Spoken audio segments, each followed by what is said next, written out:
Karena masih ada beberapa yang bingung soal stimulasinya, aku jelasin di sini ya. Sebenarnya konsep stimulasinya itu sama, mau dari anak bayi, toddler maupun dewasa, itu semuanya sama. Tapi kita harus sesuaikan dengan usianya. Misalnya contoh anak baby, nggak mungkin dong kita suruh dia main seluncuran atau slide sendiri, atau main ayunan sendiri, kan nggak mungkin gitu kan.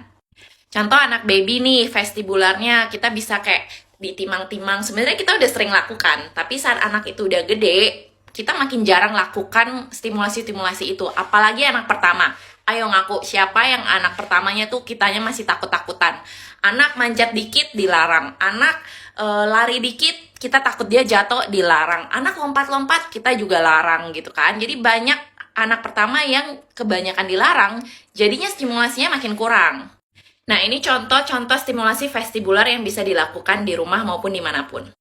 Nah, kalau ini adalah contoh stimulasi sensori proprioseptif. Ingat ya, proprioseptif itu tentang otot-otot. Jadi memang kita mau stimulasi ototnya, mulai dari tangan, kaki, sampai ke oral atau mulutnya.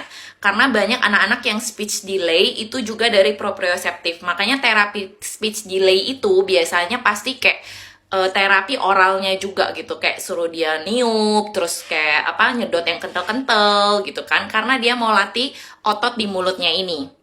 Buat baby-baby yang skip beberapa step, misalnya skip merangkak, nggak merangkak tiba-tiba langsung jalan, atau dia nggak ngelompat-lompat. Biasa kan ada anak-anak yang suka lompat, kayak di bouncer kita pegang aja dia lompat-lompat. Tapi ada baby yang enggak. Nah, itu jangan sampai kita skip juga, mentang-mentang dia nggak lakukan itu atau dia skip sendiri. Kita tetap kasih stimulasinya, misal anak nggak merangkak, dari dia kayak berdiri langsung jalan gitu kan, nggak ngerangkak, kita tetap ajakin dia merangkak, misalnya contohin, atau kita ajak dia lah, pokoknya kita tetap kasih stimulasi. Sama juga dengan yang melompat, kayak gitu.